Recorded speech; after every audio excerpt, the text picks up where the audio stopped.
ನಮ್ಮ ಪಬ್ಲಿಕ್ ಟಿವಿಯ ರಂಗಣ್ಣವರು ಹೇಳ್ತಾ ಇದ್ದಾರೆ ಹಿಂದೂ ಧರ್ಮ ಅಪಾಯದಲ್ಲಿದೆ ಅಂತ. ಹಿಂದೂ ಧರ್ಮ ಅಪಾಯದಲ್ಲಿದೆ ಅಂತ ಹಿಂದೂ ಹೋರಾಟಗಾರರು ಹೇಳ್ತಾ ಇಲ್ಲ, ಹಿಂದೂ ಧರ್ಮ ಅಪಾಯದಲ್ಲಿದೆ ಅಂತೇಳಿ ಪತ್ರಕರ್ತರಾದಂತಹ ಪಬ್ಲಿಕ್ ಟಿವಿಯ ರಂಗಣ್ಣನವರು ಹೇಳ್ತಾ ಇದ್ದಾರೆ. ಮುಸ್ಲಿಂ ದೇಶಕ್ಕೆ ಏನಾರು ಆದರೆ ಅಳಕ್ಕೆ ಬಹಳ ಮುಸ್ಲಿಂ ದೇಶಗಳಿವೆ. ಕ್ರೈಸ್ತರಿಗೇನಾದರೂ ಆದರೆ ಅಳಕ್ಕೆ ಡೊನಾಲ್ಡ್ ಟ್ರಂಪು ಸೇರಿದಂತೆ ಬಹಳ ದೇಶಗಳಿವೆ. ಹಿಂದೂಗಳಿಗೆಲ್ಲೂ ಜಾಗ ಇಲ್ಲ.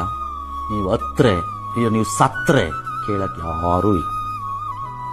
ಎಸ್, ಪಬ್ಲಿಕ್ ಟಿವಿಯ ರಂಗಣ್ಣ ಹೇಳಿರೋ ವಿಚಾರ ಇಡೀ ಜಗತ್ತಿನಲ್ಲಿ ಹಿಂದೂಗಳಿಗೆ ಇರುವಂಥದ್ದು ಭಾರತ ಮಾತ್ರ.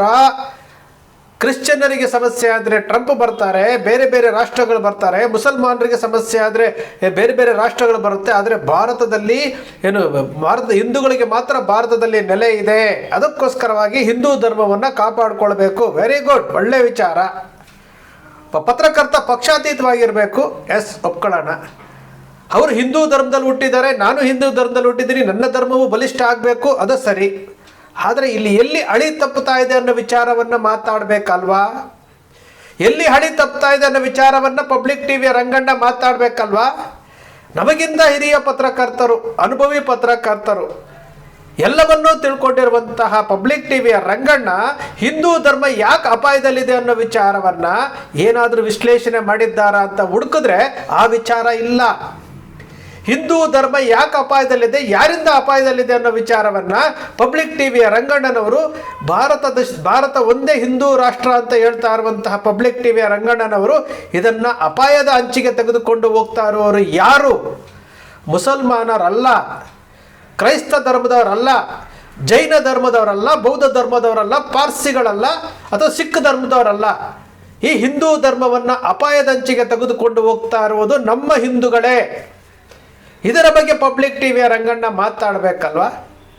ನಿಮ್ಮ ಅಕ್ಷರ ಮೀಡಿಯಾ ಭಾಳಷ್ಟು ಸಾರಿ RSS 100 ವರ್ಷಗಳ ಹಿಂದೆ ಹಿಂದೂಗಳ ಐಕ್ಯತೆ ಮತ್ತು ಸಂಘಟನೆಗೋಸ್ಕರ ಹುಟ್ಟಿಕೊಂಡಿರುವಂತಹ ಸಂಘಟನೆ ಎಲ್ಲಿ ಫೇಲ್ ಆಗಿದೆ, ಎಲ್ಲಿ 100 ವರ್ಷಗಳ ಸಾಧನೆಯಲ್ಲಿ ಕಂಪ್ಲೀಟ್ ಫೇಲ್ ಆಗಿದೆ ಅನ್ನೋ ವಿಚಾರವನ್ನು ನಾವು ಅಕ್ಷರ ಮೀಡಿಯಾದಲ್ಲಿ ವಿಶ್ಲೇಷಣೆ ಮಾಡಿದ್ದೆ. ನಾನು ಇವತ್ತಿಗೂ ಅದನ್ನೇ ಹೇಳ್ತಾ ಇದ್ದೀನಿ. ಪಬ್ಲಿಕ್ ಟಿವಿಯ ರಂಗಣ್ಣ ಮಾತನಾಡಬೇಕಾಗಿರುವಂಥದ್ದು, ಪ್ರಶ್ನೆ ಮಾಡಬೇಕಾಗಿರುವಂಥದ್ದು ಯಾರೋ ಒಬ್ಬರು ಮುಸಲ್ಮಾನರನ್ನಲ್ಲ, ಇಸ್ಲಾಂ ಧರ್ಮದವ್ರನ್ನಲ್ಲ, ಕ್ರೈಸ್ತ ಧರ್ಮದವ್ರನ್ನಲ್ಲ.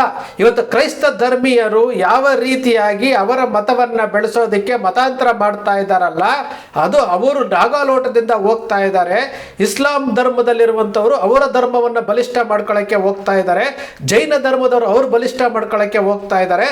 ಆದರೆ ಹಿಂದೂ ಧರ್ಮವನ್ನು ಸಡಿಲಗೊಳಿಸೋದಕ್ಕೆ ನಾವು ಮಾಡ್ತಾ ಇರುವಂಥ ದಾರಿ ಯಾವುದಪ್ಪ, ನಾವು ಹೋಗ್ತಾ ಇರುವಂಥ ದಾರಿ ಯಾವುದಪ್ಪ ಅಂತಂದರೆ ನಮ್ಮ ದಾರಿ ಒಂದೇ, ಮುಸಲ್ಮಾನರನ್ನು ಟೀಕೆ ಮಾಡೋದು, ಈಗೀಗ ಕ್ರೈಸ್ತರನ್ನು ಟೀಕೆ ಮಾಡೋದು ಬಿಟ್ಟರೆ ಇಲ್ಲಿ ಹಿಂದೂ ಧರ್ಮಕ್ಕೆ ಏನು ಸಂಘಟನೆಗೆ ಯಾರು ಇದಕ್ಕೆ ಏನು ಅಡ್ಡದಾರಿಗೆ ಕರ್ಕೊಂಡು ಹೋಗ್ತಾ ಇದ್ದಾರೆ, ಈ ಹಿಂದೂ ಧರ್ಮದ ಸಂಘಟನೆಗೆ ಯಾರು ಹೆಸರು ಹೇಳ್ಕೊಂಡು ಧರ್ಮವನ್ನು ಸಂಘಟನೆ ಮಾಡದೆ ಇವತ್ತು ಹೆಸರು ಮಾಡ್ತಾ ಇದ್ದಾರೆ ಅನ್ನೋ ವಿಚಾರ ಬಗ್ಗೆ ಮಾತಾಡಬೇಕಲ್ವಾ? RSSನ ಮುಖ್ಯ ಉದ್ದೇಶ ಏನಾಗಿತ್ತು? ಪಬ್ಲಿಕ್ ಟಿವಿಯ ರಂಗಣ್ಣ RSSನವ್ರನ್ನ ಪ್ರಶ್ನೆ ಮಾಡ್ತಾರಾ? ಈಗ ನಾನು ಹೇಳ್ತಾ ಇದ್ದೀನಿ, ಮಾಡ್ತಿದ್ದಾರಾ? ಮಾಡೋದಿಲ್ಲ. ಹಾಗಾದರೆ RSSನ ಮುಖ್ಯ ಕರ್ತವ್ಯ ಏನಾಗಿತ್ತು? ಹಿಂದೂಗಳ ಐಕ್ಯತೆ ಮತ್ತು ಸಂಘಟನೆ ಎರಡೇ ಇದ್ದಿದ್ದು 100 ವರ್ಷಗಳ ಹಿಂದೆ. ಏನಾಗ್ತಾ ಇದೆ? ಇಡೀ ಹಿಂದೂಗಳನ್ನು ತೆಗೆದುಕೊಂಡಾಗಿ ಭಾರತೀಯ ಜನತಾ ಪಕ್ಷಕ್ಕೆ ಓಟ್ ಹಾಕೋರು ಮಾತ್ರ ಹಿಂದೂಗಳು ಅನ್ನೋ ರೀತಿಯಲ್ಲಿ ಬಿಂಬಿಸಿ ಇಡೀ ಹಿಂದೂ ಧರ್ಮ 100% ಇರುವ ಹಿಂದೂ ಧರ್ಮೀಯರನ್ನು BJPಗೆ ಓಟ್ ಹಾಕೋರು ಮಾತ್ರ ಹಿಂದೂಗಳು ಅಂತೇಳಿ 35-36% ಇಳಿಸಿರುವಂತಹ ಖ್ಯಾತಿ ಯಾರ್ದು? ಇದ್ರ ಬಗ್ಗೆ ಪಬ್ಲಿಕ್ ಟಿವಿಯ ರಂಗಣ್ಣ ಮಾತಾಡ್ತಾರಾ? ಹಿಂದೂ ಧರ್ಮ ಅಂತ ಈಗ ಹೇಳ್ತಾ ಇದ್ದಾರೆ. ಒಬ್ಬ ಪತ್ರಕರ್ತ ಮಾತಾಡಬಾರ್ದು. ಯಾವುದೇ ಒಬ್ಬ ಸಂಪಾದಕ ಆಗಿರ್ಬೋದು, ಪತ್ರಕರ್ತ ಆಗಿರ್ಬೋದು, ಒಂದು ಧರ್ಮದ ಪರವಾಗಿ ಮಾತನಾಡಬಾರ್ದು. ಪಕ್ಷಾತೀತವಾಗಿರಬೇಕು, ಧರ್ಮಾತೀತವಾಗಿರಬೇಕು. ಇಲ್ಲಿ ನಾವು ಈ ಧರ್ಮದಲ್ಲಿ ಹುಟ್ಟಿದ್ದೀವಿ ಅಂತಂದಾಗ ಈ ಧರ್ಮದಲ್ಲಿ ಆಗುವಂತಹ ಲೋಪಗಳೇನು, ಸಂಘಟನೆಯಲ್ಲಿ ಆಗಿರುವಂಥ ಲೋಪಗಳೇನು ಅನ್ನೋದ್ರ ಬಗ್ಗೆ ತಿಳಿಸ್ಬೇಕು. ತಪ್ಪನ್ನು ತಪ್ಪು ಅಂತ ಹೇಳಬೇಕು. ನೀವು ಪ್ರತಿ ದಿವಸನೂ ನೀವು ಮುಸಲ್ಮಾನರನ್ನ ಟಾರ್ಗೆಟ್ ಮಾಡಿಕೊಂಡು ಕ್ರೈಸ್ತರನ್ನ ಟಾರ್ಗೆಟ್ ಮಾಡಿಕೊಂಡ್ರೆ ಅದೇ ಸಂಘಟನೆ ಅಂತ ತಿಳ್ಕೊಂಡಿರೋವಂಥವ್ರಿಗೆ ಬುದ್ಧಿವಾದ ಹೇಳಬೇಕಾಗಿತ್ತು ಪಬ್ಲಿಕ್ ಟಿವಿಯ ರಂಗಣ್ಣ. ಹೇಳ್ತಾ ಇದ್ದಾರಾ? ಖಂಡಿತ ಇಲ್ಲ. ಇದು ಯಾವ ಸ್ಥಿತಿಗೆ ಹೋಗ್ತಾ ಇದೆ ಅಂತಂದರೆ, ಇಲ್ಲಿ ಒಂದು ರಾಷ್ಟ್ರೀಯ ಸ್ವಯಂ ಸೇವಕ ಸಂಘ ಎಲ್ಲ ಹಿಂದೂಗಳನ್ನು ಒಗ್ಗೂಡಿಸುವಂಥ ಕೆಲಸ ಆಗಬೇಕಾಗಿತ್ತು, ರಾಜಕೀಯ ಪಕ್ಷಗಳ ಸೋಂಕಿಲ್ಲದೆ. ರಾಜಕೀಯ ಪಕ್ಷಗಳ ಸೋಂಕಿಲ್ಲದೆ ಎಲ್ಲ ಹಿಂದೂಗಳು ಒಂದೇ ಅಂತ ಹೋಗಬೇಕಾಗಿತ್ತು. ಇತ್ತೀಚೆಗೆ 2014ರಿಂದ ಈಚೆಗೆ RSS ಏನು ಮಾಡ್ತಾ ಇದೆ, BJPಗೆ ಅಭ್ಯರ್ಥಿಗಳನ್ನು ಆಯ್ಕೆಯಿಂದ ಹಿಡಿದು ಸಮೀಕ್ಷೆಯಿಂದ ಹಿಡಿದು ಅಲ್ಲಿ ಎಲೆಕ್ಷನಲ್ಲಿ ಗೆಲ್ಲಿಸೋವರೆಗೂ RSS ನೇರವಾಗಿ ತೊಡಗಿಸ್ಕೊಳ್ತಾ ಇರುವಂಥದ್ದನ್ನು ನೋಡ್ತಾ ಇದ್ದೀವಿ. ಉದಾಹರಣೆಗೆ RSSನ ಸಂಚಾಲಕರಾಗಿದ್ದಂಥವರು ಇವತ್ತು ಭಾರತೀಯ ಜನತಾ ಪಕ್ಷದ ಪದಾಧಿಕಾರಿಗಳು, ರಾಷ್ಟ್ರೀಯ ಪದಾಧಿಕಾರಿಗಳಾಗಿ ಕೆಲಸ ಮಾಡ್ತಾ ಇದ್ದಾರೆ. ಇಲ್ಲಿ ಅರ್ಥ ಆಗುತ್ತಲ್ವಾ, ನಾನು BJPಯನ್ನಾಗಲಿ RSSನ್ನಾಗಲಿ ದೂಷಣೆ ಮಾಡ್ತಾ ಇಲ್ಲ. ಪಬ್ಲಿಕ್ ಟಿವಿಯ ರಂಗಣ್ಣನವರು ಹೇಳ್ತಾ ಇರುವುದು ಹಿಂದೂ ಧರ್ಮಕ್ಕೆ ಇರುವುದು ಭಾರತ ಮಾತ್ರ. ಹೌದು, ಅದನ್ನು ಉಳಿಸ್ಕೊಳ್ಬೇಕು. 100% ಹಿಂದೂಗಳು ಒಗ್ಗಟ್ಟಾಗಬೇಕು ಅಂದರೆ ಏನು ಮಾಡಬೇಕು? ರಾಜಕೀಯ ಸೋಂಕಿಂದ ಹೊರಗಡೆ ತರಬೇಕು ಹಿಂದೂ ಧರ್ಮವನ್ನು.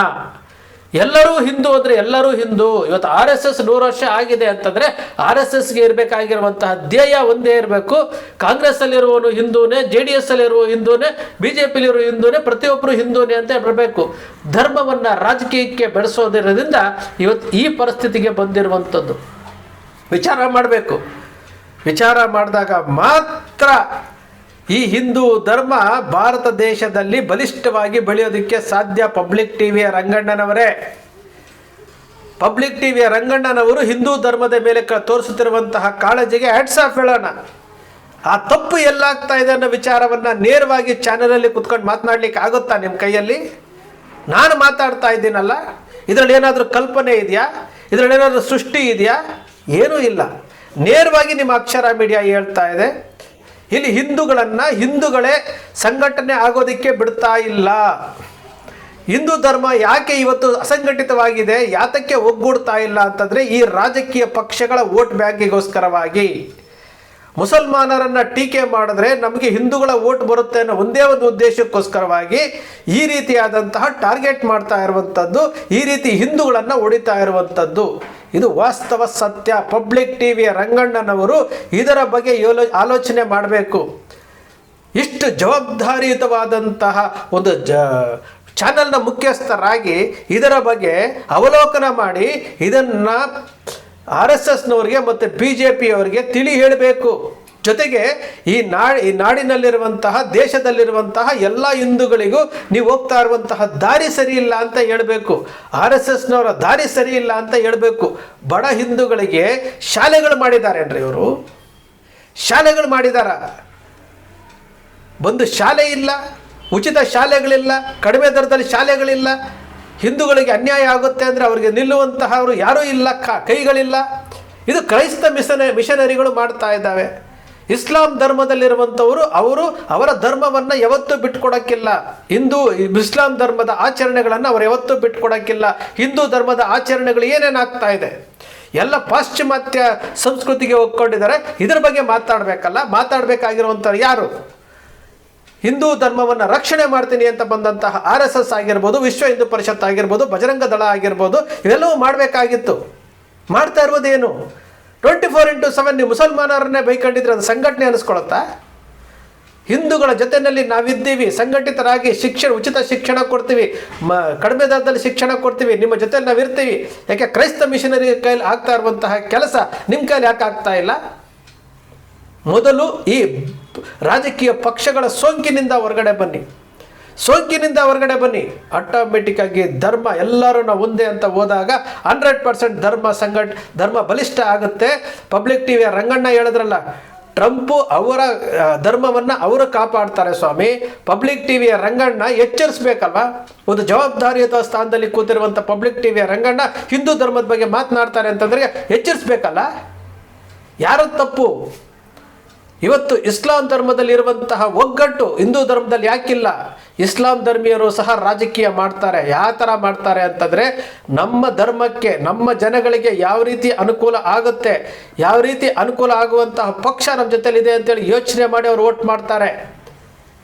ಇಲ್ಲಿ ಏನಾಗ್ತಾ ಇದೆ? ನೀವು ಹೊಡಿತಾ ಕೂತಿದ್ದೀವಿ. ಒಂದು ಹಿಂದೂ ಧರ್ಮವನ್ನು ಯಾವ ರೀತಿ ನಾವು ಸಂಘಟಿಸಬೇಕು ಅನ್ನೋ ರೂಟ್ ಮ್ಯಾಪ್ ಇಲ್ಲದೆ ಇವರು ರಾಜಕೀಯ ಪಕ್ಷಕ್ಕೆ ಲಿಂಕ್ ಮಾಡಿಕೊಂಡು ಇವತ್ತು ಓಟಿಗೋಸ್ಕರವಾಗಿ ಧರ್ಮವನ್ನು ಬಳಸ್ಕೊಳ್ತಾ ಇರುವಂಥದ್ದು. ಇದನ್ನು ಪ್ರಶ್ನೆ ಮಾಡಬೇಕು ಪಬ್ಲಿಕ್ ಟಿವಿಯ ರಂಗಣ್ಣವರೇ. ಸ್ನೇಹಿತರೆ, ನಿಮ್ಮ ಅಕ್ಷರ ಮೀಡಿಯಾ ಮೊದಲಿಂದಲೂ ಅಷ್ಟೇ ಹಿಂದೂ ಧರ್ಮಕ್ಕೆ ಅನ್ಯಾಯ ಆಗ್ತಾ ಇದೆ ಅಂತಂದಾಗ ಎಲ್ಲಿ ಅನ್ಯಾಯ ಆಗ್ತಾ ಇದೆ ಅನ್ನೋ ವಿಚಾರವನ್ನು ಮಾತನಾಡ್ತೇನೆ, ಎಲ್ಲಿ ತಪ್ಪಾಗ್ತಾ ಇದೆ ಅನ್ನೋ ವಿಚಾರವನ್ನು ಮಾತನಾಡ್ತೇವೆ. ಇಲ್ಲಿ ಯಾವುದು ಸೃಷ್ಟಿ ಮಾಡೋದಿಲ್ಲ, ಕಲ್ಪನೆ ಮಾಡೋದಿಲ್ಲ, ವಾಸ್ತವದ ವಿಚಾರಗಳು. ನಿಮ್ಮ ಅಕ್ಷರ ಮೀಡಿಯಾದ ವಿಶ್ಲೇಷಣೆ ನಿಮ್ಗೆ ಇಷ್ಟ ಆಯಿತು ಅಂದರೆ ಸಬ್ಸ್ಕ್ರೈಬ್ ಆಗಲಿಲ್ಲ ಅಂದರೆ ಸಬ್ಸ್ಕ್ರೈಬ್ ಮಾಡ್ಕೊಳ್ಳಿ, ಪಕ್ಕದಲ್ಲಿ ಕಾಣುವಂಥ ಬೆಲ್ ಐಕಾನ್ ಪ್ರೆಸ್ ಮಾಡಿ, ಶೇರ್ ಮಾಡಿ, ಪ್ರೋತ್ಸಾಹ ನೀಡಿ.